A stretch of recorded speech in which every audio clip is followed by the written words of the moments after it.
कर्म हो रहा है तो करता होगा ये सही नहीं है। तो फिर जीवन के कर्मों में चयन करने वाला कौन है? या चयन करने की बात कहाँ से आ रही है?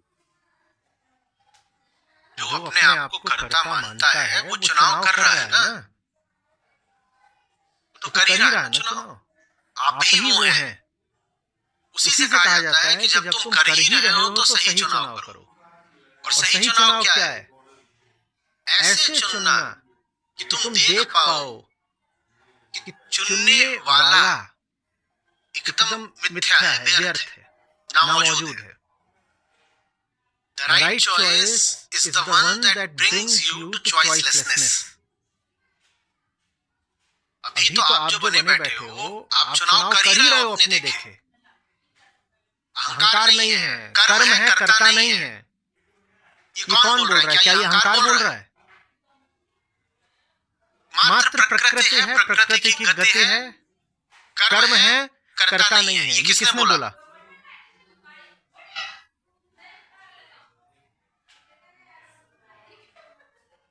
ये कौन बोलता है ऐसा?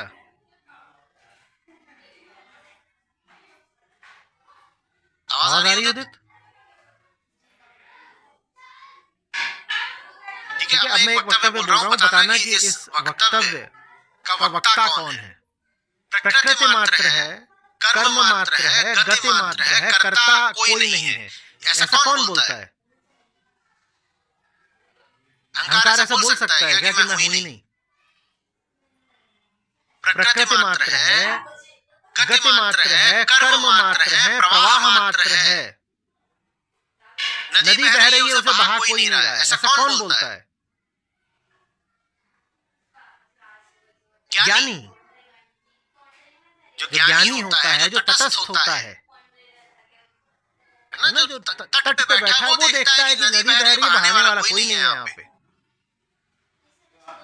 वही प्रकृति जो नदी बनी हुई है, नदी का पानी, नदी के बुलबुले बनी हुई है, उसी प्रकृति से गुरुत्वाकर्षण का बल है, तो नदी जो है ऊंची जगह से बहती हुई नीची जगह की ओर बही जा रही है। बहाने वाला कोई नहीं है। ये तो ज्ञानी ही बोलेगा ना।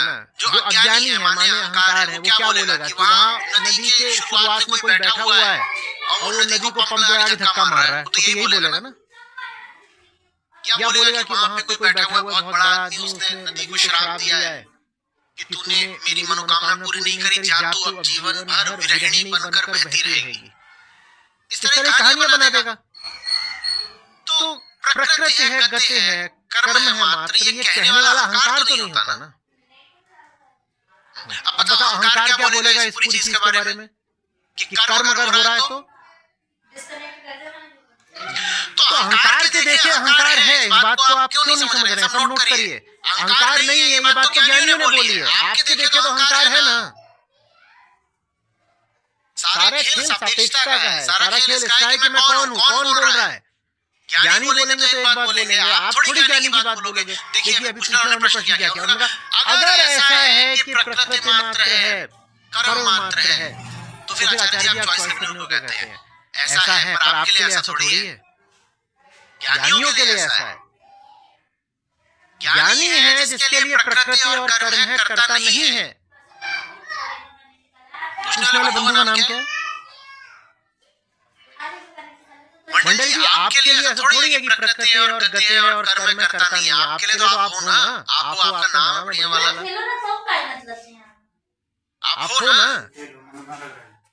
तो कोई बात जो ज्ञानियों ने बोल दी उसको अपनी बात थोड़ी बना लेंगे। ऑब्जेक्टिव बातें नहीं होती हैं कि लॉ ऑफ ग्रेविटी है कि एक्सीलरेशन ड्यू टू ग्रेविटी सबके लिए 9.8 मीटर पर सेकंड स्क्वायर होगा। अध्यात्म में जो पूरी बात होती है वो सापेक्ष होती है, माने रिलेटिव होती है। वही बात अगर कबीर साहब बोले तो सही होगी, वही बात आप बोलो तो एकदम गलत हो जाएगी। वही बात, बिल्कुल वही बात। मैंने कहा उनको हक है बोलने का कि पाछे पाछे हरि फिरे कहत कबीर कबीर। तुम थोड़ी बोलोगे पाछे पाछे हरि फिरे कहत झुन्नू झुन्नू। हरि को भी सेल्फ वर्थ इश्यूज हो जाएंगे। झुन्नू के पीछे भागूंगा क्या मैं? जो बात कबीर साहब पर लागू होती है वो बात झुन्नू साहब पर थोड़ी लागू होती है। वो जहां बैठे वहां से वो कह सकते हैं कि प्रकृति है, कर्म है, गति है, कर्ता कोई नहीं है। Life without a centre, just life itself, centre कुछ नहीं है, द एंटायर फ्लो। लेकिन हम जहाँ बैठे हुए हैं, हमारी तो पूरी जिंदगी चॉइस पे चल रही है। अहंकार बिल्कुल है। अहंकार के देखिए, अहंकार बोलो है। कौन कहता है अहंकार नहीं है? सिर्फ ज्ञानी कह सकता है ये अहंकार नहीं है।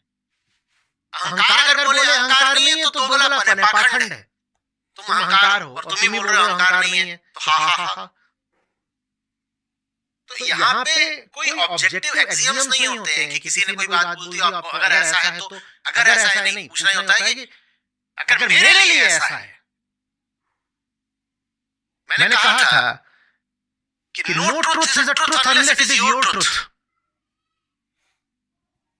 किसी और ने जाना होगा, क्या आपने जाना है? अगर आपने नहीं जाना तो सत्य भी आपके लिए सत्य नहीं है।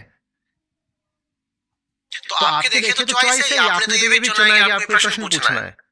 तो जैसे आप जीवन भर चुनते हो, प्रतिपल चुनते हो, उसी तरह से इस तरह से चुनो कि चुनने की आवश्यकता खत्म हो जाए। इस तरह से चुनो कि 10 राहें दिखाई देनी बंद हो जाए, एक राह दिखाई दे बस। जिंदगी झंझटों से आजाद हो जाती है। सबसे ज्यादा झंझट उसके लिए जिसको हर समय चुनना पड़ता है। पर इसका मतलब ये नहीं है कि आप बेसुध हो, बेहोश हो, अहंकार हो, तब भी चुनना बंद कर दो। अभी तो आपको बहुत जान लगा के, बहुत विवेक से चुनना पड़ेगा। लेकिन अगर आपने सही चुनाव करा सदा, लंबे समय तक अभ्यास के साथ, तो मैंने कहा एक बड़ी राहत मिलती है। आप चुनने के झंझट से आजाद हो जाते हो। दिमाग में बेफिजूल के विकल्प नहीं आते, यही तो निर्विकल्पता है। फालतू ऑप्शंस, फालतू चॉइसेस दिमाग में आती ही नहीं है। कितनी बड़ी आजादी है, क्या राहत है। ऐसा है ही नहीं कि खड़े हुए वहां से 5 सड़कें फूट रही हैं और सोच रहे 5 रास्तों में से कौन सा रास्ता ले। वो रास्ता ठीक लग रहा है, पर उस रास्ते पे अगर कांटे मिले तो ऐसा करेंगे यू टर्न ले लेंगे, खुद वाला ले लेंगे। नहीं, होंगे 5 रास्ते के 50, मुझको एक दिखाई देता है। होंगे 50 रास्ते, मुझे एक दिखाई देता है। और उस रास्ते पे कांटे मिले कि कुछ मिले, अब चाहे मार उठे या बाबा यारा मैंने तो हाँ कर दी। ऐसा जब फिल्म में देखा तुमने कभी? कहाँ की बात कहाँ से जुड़ गई? समझदारी बात है। अब चाहे सर फूटे या माथा, यारा मैंने तो हाँ कर दी, तेरी बाह पकड़ ली। ये होती है निर्विकल्पता। एक रास्ता है वो पकड़ लिया, उस पर क्या होगा इससे अब मेरी चुनाव पे अंतर नहीं पड़ना है। कंडीशनल नहीं मामला कि अगर कुछ शर्तें पूरी हुई तब तो हम इस रास्ते पे चलते रहेंगे, पर अगर हमारी शर्तें पूरी नहीं हुई तो हम पुनर्विचार करेंगे। Let's reconsider the deal. वो नहीं। लेकिन जब तक आपकी जिंदगी ऐसी है कि आप चुनते हो, तब तक तमीज से चुनना सीखो। अध्यात्म और कुछ नहीं है। जिंदगी तमीज से जीनी कैसे है और जिंदगी में तमीज से चुनाव कैसे करने हैं, यही सीखने का नाम अध्यात्म है।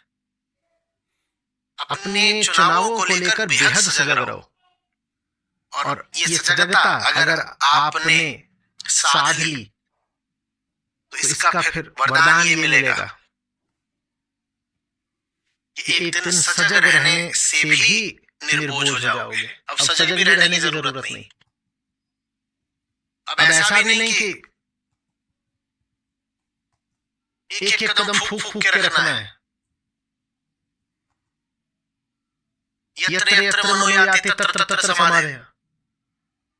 जहां मन जाएगा वहीं समाधि है। अब ये भी नहीं कि सही जगह पे मन को भेजना है। अब हम कहीं भी जा सकते हैं, हमारा कुछ नहीं बिगड़ता। अब हम कुछ भी कर सकते हैं, हमारा कुछ नहीं बिगड़ता, क्योंकि कुछ भी हो रहा हो उसमें हम होते ही नहीं है।